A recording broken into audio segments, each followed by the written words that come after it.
Okay, in today's video we are looking at nuclear equations.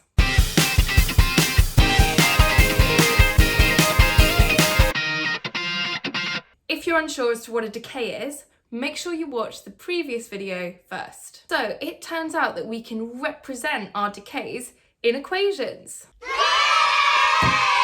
Now, if you have never seen this nomenclature before, then you need to make sure you watch the previous atom videos. Okay, before we look at the equations, let's recap our different types of radiation. We have got alpha, beta plus, beta minus, and gamma. Now, our top numbers here are like the mass numbers.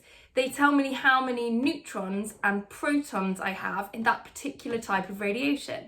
Alpha has a top number of 4 because it has 2 protons and 2 neutrons. None of the others are made up of neutrons and protons. Okay, and my bottom number is the charge. Alpha has a relative charge of +2, beta plus has a relative charge of +1, and beta minus has a relative charge of -1. Gamma has no mass and no charge, so its numbers are 0, 0. Aww.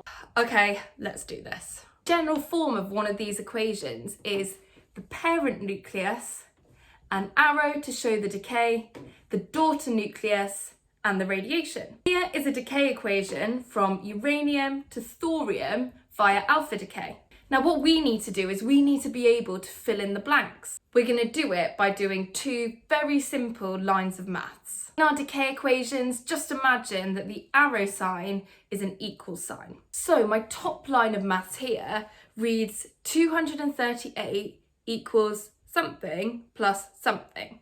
Now I can fill one of those numbers in straight away. I know that all my alpha particles have a top number of 4, so I can put that into my equation. Okay, so my top line now reads 238 equals something plus 4. My missing gap must be 234. Okay, then you do the exact same thing but with the bottom line. So my bottom line reads 92 equals something plus 2. Okay, therefore my number to fill in the blank must be 90. Right, that was an example of an alpha decay. Let's have a little look at a beta minus one. Okay, so on my top line we have something is equal to 14 plus, well, it's a beta minus particle, so that number there must be 0. Okay, so my top line now reads something equals 14 plus 0.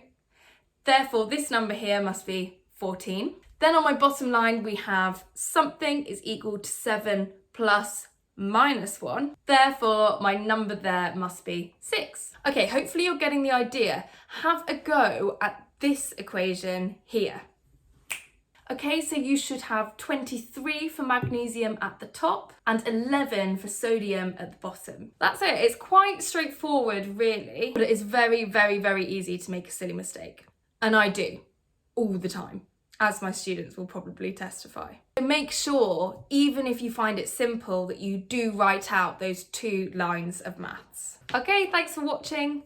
Please, if you found that helpful, do make sure you like and subscribe to my channel. Make sure you download those notes for the step-by-step examples.